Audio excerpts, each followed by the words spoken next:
Resident Evil 4 Remake is one of the most expected remakes, no, scratch that, games of the last few years.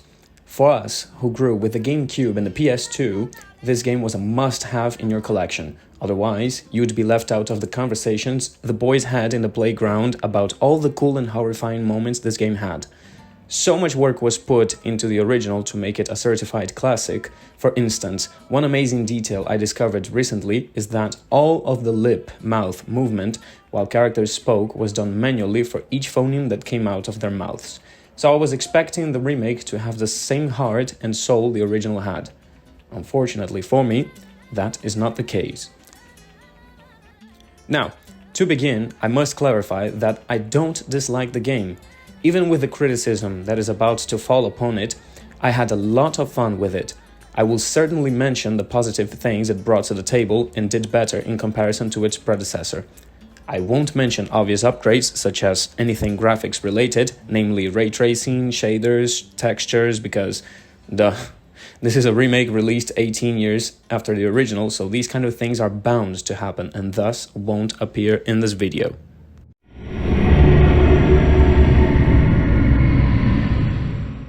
Resident Evil 4 Remake is a delight to play. The interaction with the plaga-infested Spaniards are on another level. For this video, I'll be using the PS5 controller buttons for demonstrations. Sorry Xbox and PC fellers. Leon is now capable of evading moves by pressing circle on the PS5 controller. And some attacks like the Giant's Tackle or the Boarhead Hammer Sweep won't hit you if you react quickly enough. Furthermore, there is yet another evasive mechanic added to this title, which is the knife parry.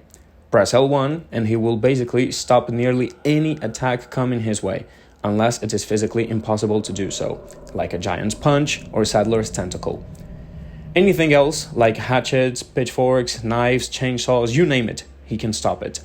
This is amazing because it makes you feel powerful, it adds a deep layer to the gameplay loop that the original didn't have, and your average Call of Duty player, FaZe Clan member, mobility enthusiast will be able to upload clips like these.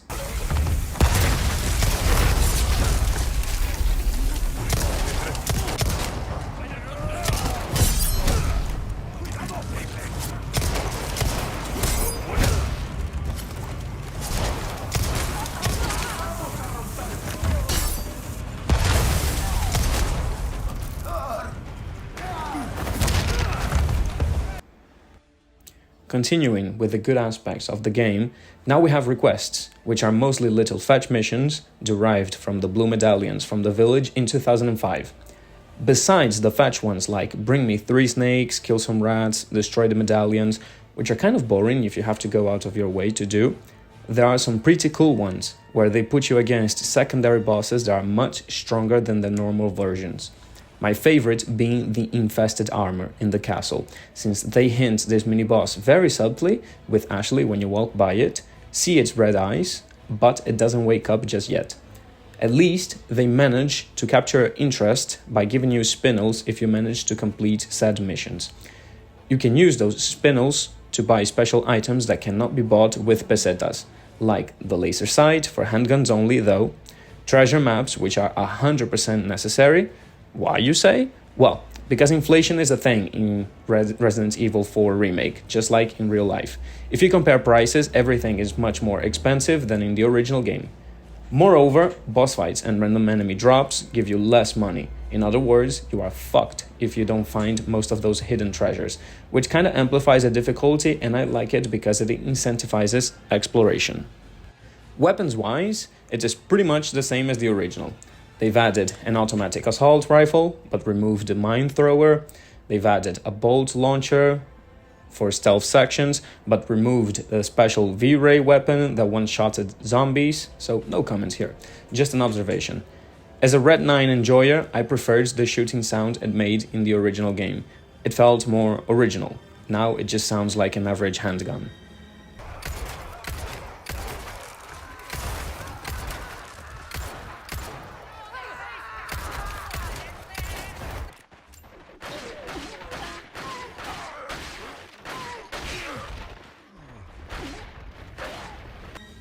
Salazar has got a complete rehaul in his boss fight, and I love it. It is no longer that boss fight where you always brought the RPG you found in the castle to get it over in 2 seconds. Additionally, his boss fight theme is a banger. An amazing theme that really captures the importance of the Salazar lineage at the beginning. As the theme plays, it transmits the downfall of the noble family, who once had power and influence, now is considered merely a pawn to the cult's grand scheme. It feels grandiose, yet tragic at the same time. God damn, just listen to this.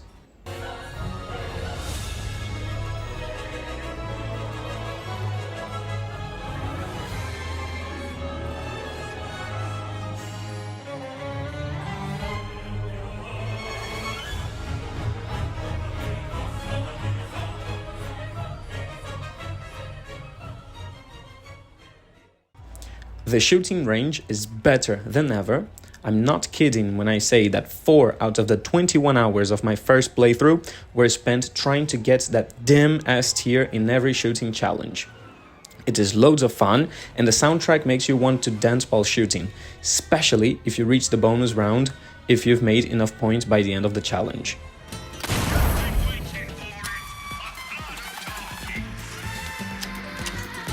Look at all of them! Now's your chance.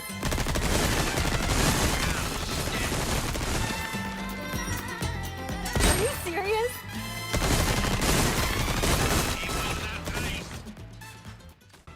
Ashley's AI has gotten some upgrades as well.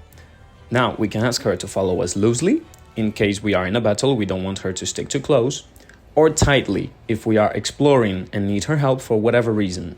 Thank God we don't have to heal her anymore, and when she receives damage, she gets into a dying state from which she can be picked up from, much like Call of Duty Zombies, except she cannot move. And she can still hide if we smell shit is about to get real, so that's really nice.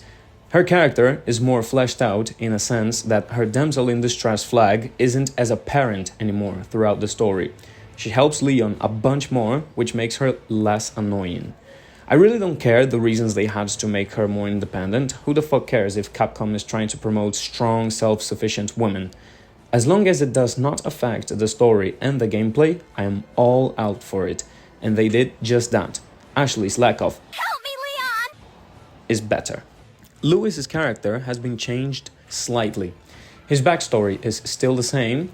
A man who worked for Umbrella before the Raccoon City incident, but ultimately quit due to Umbrella's real aim to use the virus as a bioweapon. After returning to his home, he was hired by Sadler to discover the weak point of Las Plagas. What Luis wasn't told is that Los Iluminados wanted to discover those weak points to reverse engineer a stronger parasite. When Luis discovered that, he tried to quit but got caught, was infected but managed to remove the parasite and fled with a sample of the parasite and some notes to give them to Ada Wong in exchange for a safe conduct. What's new is that he gets more screen time, he feels guilty for what he has done and does what he has to redeem himself, and cooperates with Leon further than during the cabin sequence. His death is still a bit undermining since it's still a blow to the back, but less brutal in comparison to the original.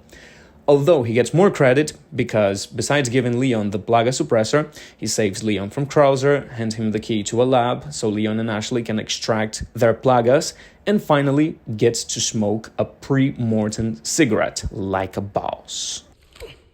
Take this. The key to my laboratory. Go there and remove those damn parasites.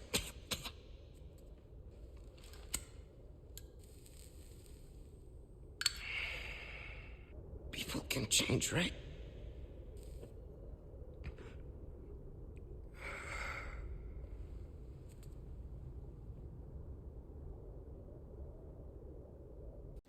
The island. Oh, the island. It seems we all knew that this part of the game was a chore. Even Capcom. So they decided to cut some parts of it. Amazing move if you ask me, because I did not want to go once more through something similar to Resident Evil 7's ship or Resident Evil 8's factory. I despise these zones as much as the original island.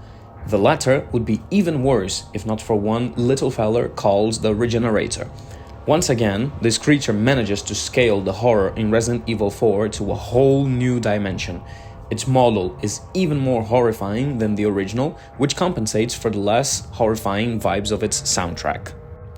Now, it kind of runs, or lunges, which, if you ask me, it's nightmare fuel. Its body has more malformations, namely the teeth and some fat accumulated in its belly, and the eyes glow brighter. Furthermore, I'm more of a fan of how they introduced the first one to you. In the original, before entering the penetrating spider room, Leon has to take a look at a humanoid, tall and black, not racist, body lying down on a stretcher. As we enter the room, read the notes about the regenerators, and get the card, we hear something being broken, which is the door, followed by the asthmatic breathing, and the original soundtrack starts playing before we see the enemy. There are a lot of cues to tell us that we are fucked. In the remake, we get a quick glimpse of something running away from us in a dark corridor. We enter the spider room, read the document, take the card, and without any previous warning, boom, you can see its head coming towards us through the door's glass. I think this approach is much better, simply because the regenerator is free roaming around, waiting for the best moment to strike, so we never know when that is going to be. In the original, we knew we were fucked the time we entered that room, and the only way coming out was going past the creepy dude lying on a stretcher. The same applies to the Iron Maiden's intro. I prefer the surprise it gives us seeing a defeated regenerator turn into that monstrosity, rather than see a spiky dude entering the lab through a camera. Krauser's first appearance is no longer a cutscene with quick time events, but a real knife fight, which is done amazingly, thanks to the many ways you can use it. You have parries, stabs, horizontal cuts, stabs to escape grabs. You add that to Leon's ability to evade certain moves that I mentioned before, and you get an interactive, cinematic experience without quick time events. Additionally, Mike's entrance pumped my blood somewhere I cannot tell you. If you think about it, his entrance in the original is kind of ridiculous. He is literally flying above the zombified soldiers' heads, yet they only notice him because of the noise of a rusty object about to fall down. The worst thing is that Mike was pushing said object to kill an incredible amount of one zombie. Bravo! Then he proceeds to use the chopper's guns to annihilate everybody. Why didn't you do that before? You're a show-off, Mike. In the remake, Leon is about to venture into the lion's den. We take cover and stay completely pinned because the RPGs and turrets are way too much for us to handle. What am I supposed to do? Bang! Rockets and bullets coming out of our side of the battlefield signals Mikey has arrived.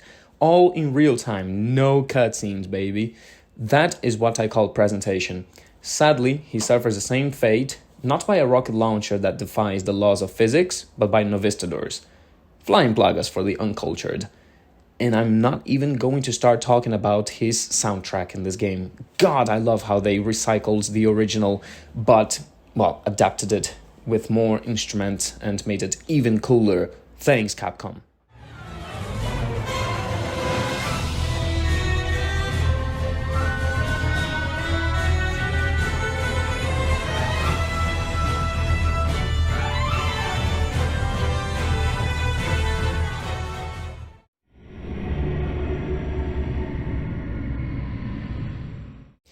Now, not everything that shines is gold. And everything that has a good part has a bad part too. And for starters, I think I may sound like an old-timer when I say this, but fuck it, technology brings less personality. With a much more successful franchise and company now, ever since they recovered from the fiasco caused by Resident Evil 6, the technology available, the foundation that was already set by the original for the remake to become something incredible. Yet, there is always something to happen. Characters have lost most of their personality, partially because of the times we live in. Jokes like Louis referring to Ashley's breasts as ballistic missiles, and Leon saying, "woman," after Ada escapes from the boat, are long gone because Capcom is one of those companies that like to keep it respectful to the maximum, even if they have to sacrifice a game's soul to do so. You want to know what else is gone? The voice acting. It seems Ashley and Louis are the only actors in here because Leon and Ada make it sound like their respective voice actors are reading from the script as they go. You can stop right Try using knives next time. Better for close encounters. Not a bad move. Very smooth. So who are you working for this time? Oh, Leon. You know I don't work in town. Leave the girl. She's lost no matter what. You walk away now. And who knows? Maybe you'll live to meet me again. And then I might get you that greeting you were looking for. Wesker gets a generic bad guy voice? Where the fuck is DC Douglas? And for crying out loud, where are the mythical castle zealot sentences like morir es vivir, matarlo, ahí está? But not only those exact lines, but the zombified voices as well. They sound completely humanized. Holy shit.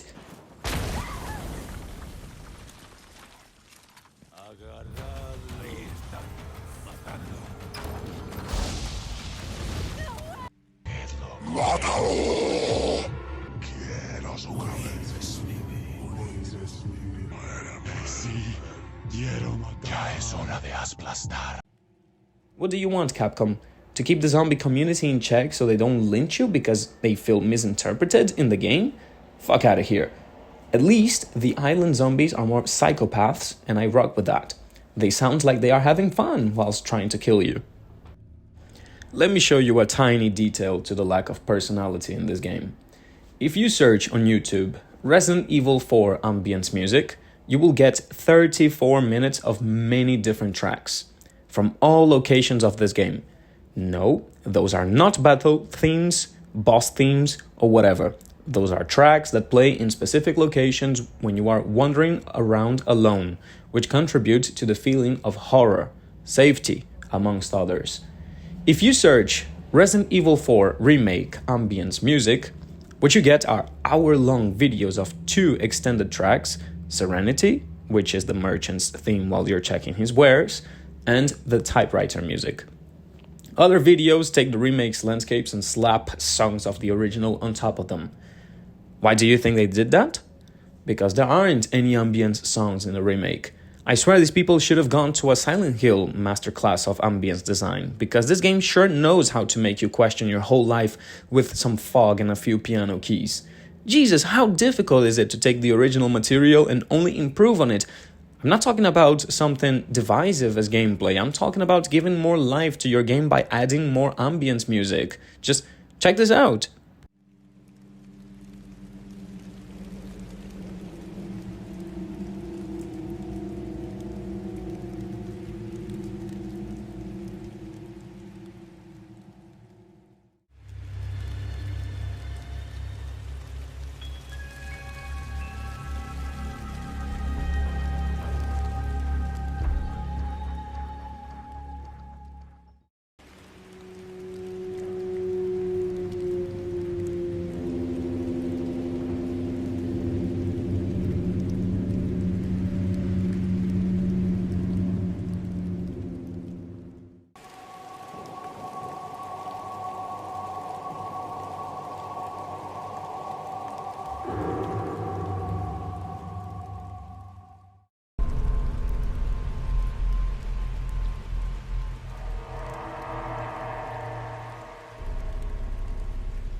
Remember when I talked about Evasion and Parries galore?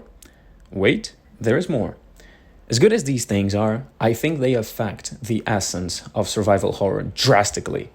Let's go back to a time in 2005 where Leon had to stand still like a statue to shoot his weapon, and in general, he felt much clunkier.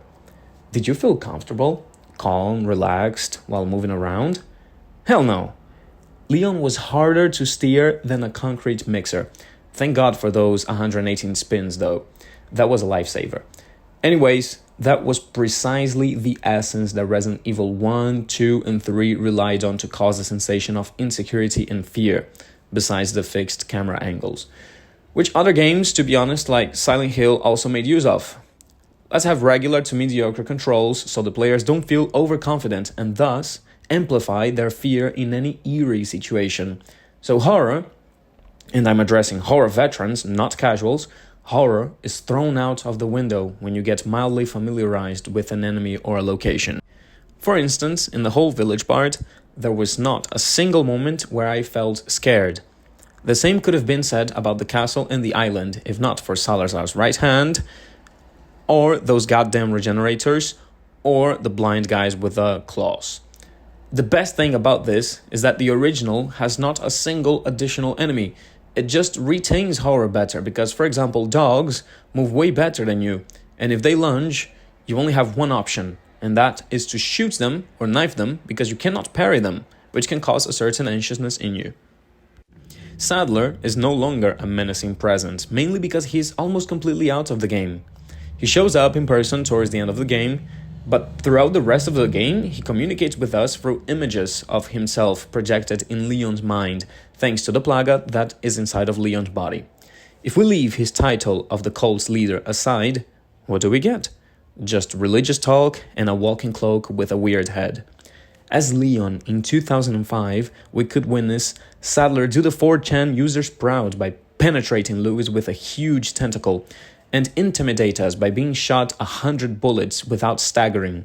He even unloads the bullets out of his body through his hands in a menacing way to show that he is very resistant to conventional means.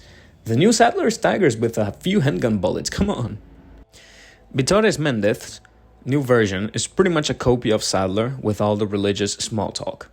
I find obnoxious how Capcom managed to fuck up his transformation. Resident Evil bosses mutate constantly in our faces throughout the franchise. Hell, Sadler does it in the end of the game. So why the hell would you hide Mendez's transformation behind a fire curtain? Something as epic as seeing him groan and burst the shit out of his body.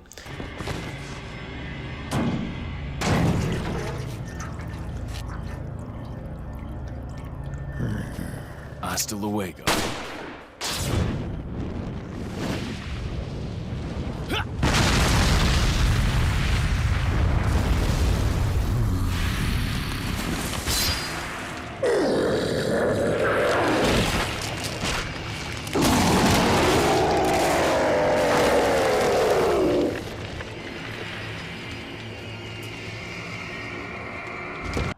These details contribute a lot to the sensation of what the fuck is going on? Holy shit, I'm about to get my ass whipped. With his new version, you don't even have time to assimilate it because the cinematic flair is gone. I have to mention that they put more work to define his character as a shitty missionary that goes around making it look like he promotes the religion and the well-being of the peasants, but actually is nothing about that. We could even argue if he really cares about all the cult thing that is going on. If you have read the documents, of course. Although the radio communications in the original didn't make much sense in 2005, they were great. Leon had a radio, but he could see people through it. Logic 0, fun 100. Because the dialogues were entertaining, exceptionally after Leon gets his line hijacked, and ever since you enter the castle until the end of the game, the radio line is only used by Leon's enemies to taunt him. I loved to see how they tried to scare him, undermine him, yet he always had a cheesy one-liner up on his sleeve to make a comeback. Since you're here, why don't I introduce you to it? It should keep you busy. Can't remember the name, huh? A senior moment, perhaps. I missed those mainly because they added something that this game is severely lacking, and I've already mentioned it many times, and I'll say it once more. Personality. Separate Ways is a DLC coming out a little less than 6 months after the game's release, which I won't mention much about the story, but I would like to talk about its situation currently.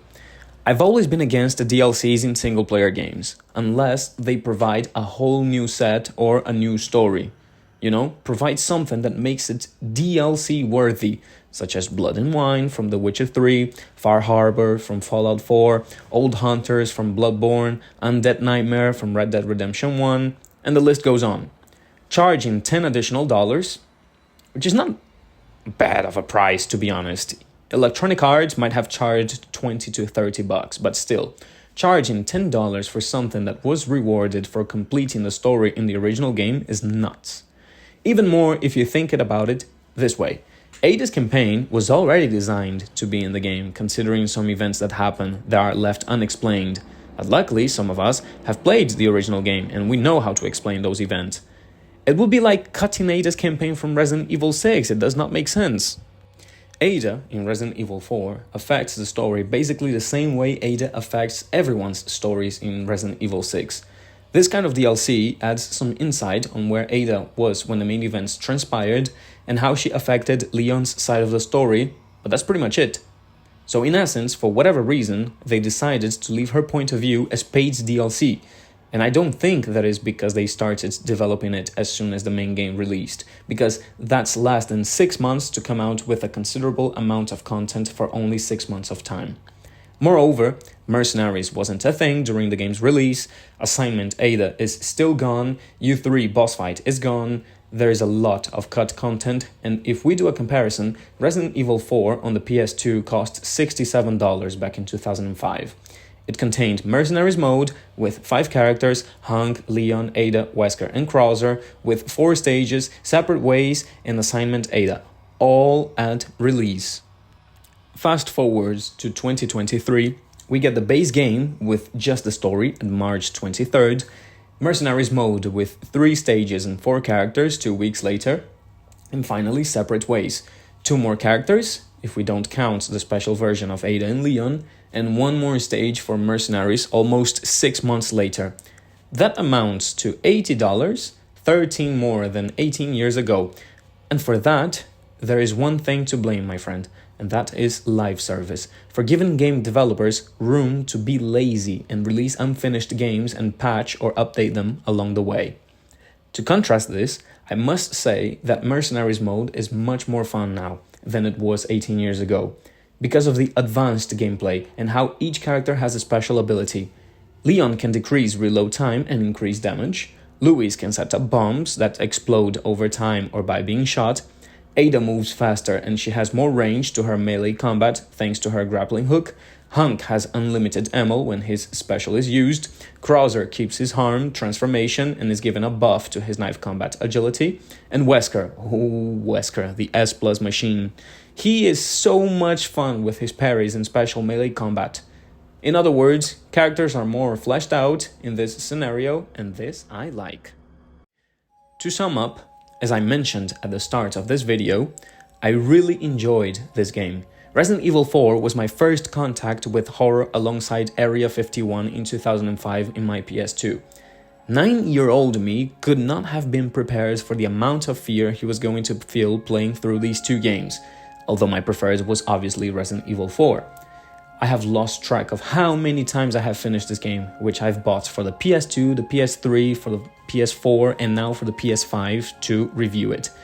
So yeah, I can consider myself a fan of the title, and it hurts me to say that even though Resident Evil 4 Remake is a great game, it is behind the original in so many aspects, especially the ones which are not technology dependent, but passion and attention dependent.